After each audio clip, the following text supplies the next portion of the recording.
So you went to school, got into the pet space, a vet space. Yep. What made you leave? I didn't like working in the back. I like to work with people. Okay. And I started, we were really busy. I worked at a high volume vet clinic. We were super busy. And I started coming up with ideas like processes to make it so that we kind of worked better in the front, like in the front of the lines, dealing with customers, that kind of thing. And I just kind of maxed out at my potential there. I love it. I had decided to not further and actually practice veterinary medicine. I couldn't see. I think it's a very respectful industry. Just wasn't for me. I wanted to go higher. I love it. I mean, I literally was right here maybe a few weeks ago saying, and I have it documented, like we stay in certain places for too long. Yeah.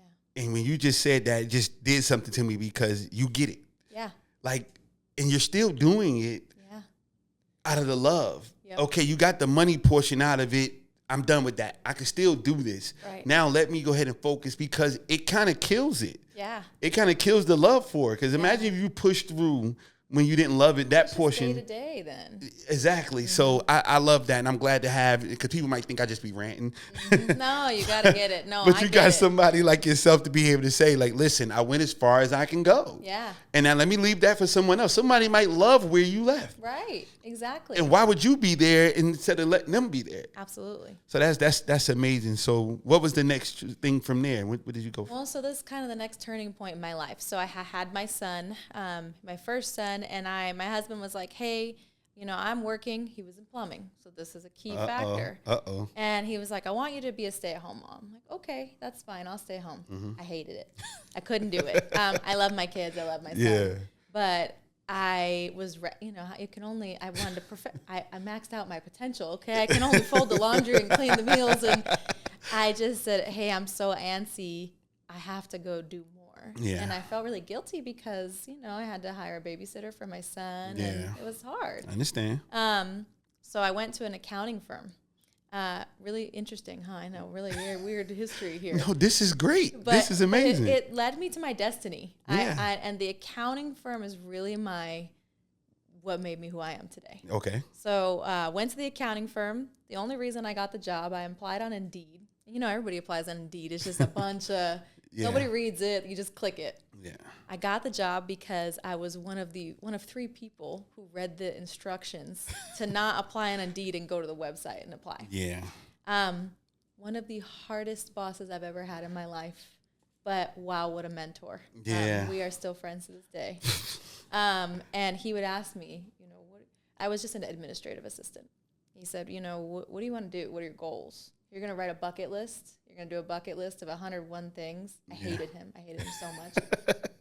Listen, a bucket list, everybody needs to do a bucket list. Yeah.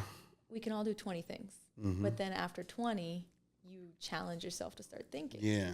So this man taught me things like that. Yeah. I was there for several years. Yeah. It was a long 7 years. But he would ask me, which kind of ties into what you just said. He said, where do you want to go? Where do you see yourself? I said, I don't know. I want to go as high as I can go. Yeah. Love it. And I grew at the accounting firm. And then my husband came home one day with this great idea and said, I want to open a plumbing company. I said, no. Are you out of your mind? What? And I bucked back at him for a while. And I said, fine, we can do it. Only if you let me put my golden retriever on it. I said, okay, that's how you know your branding. That's how you know your husband loves you. He yes, lets you do branding. Your passion. So I went back to my boss, said, okay, we're going to open this company, and I'm not invested. I'm going to still work here. I'll just do what he needs, whatever. And he said, you're going to leave me. I said, no, I'm not. I'm never going to leave. No, I'm not. And I left.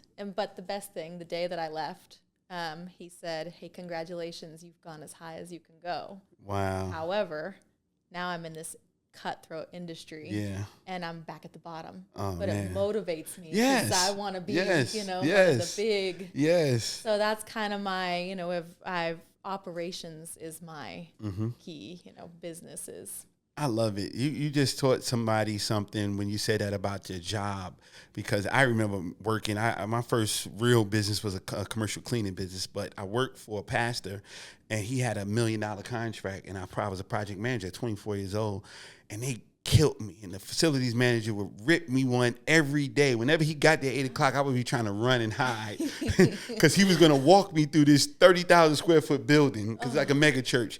And he would point out what my people didn't do every single day.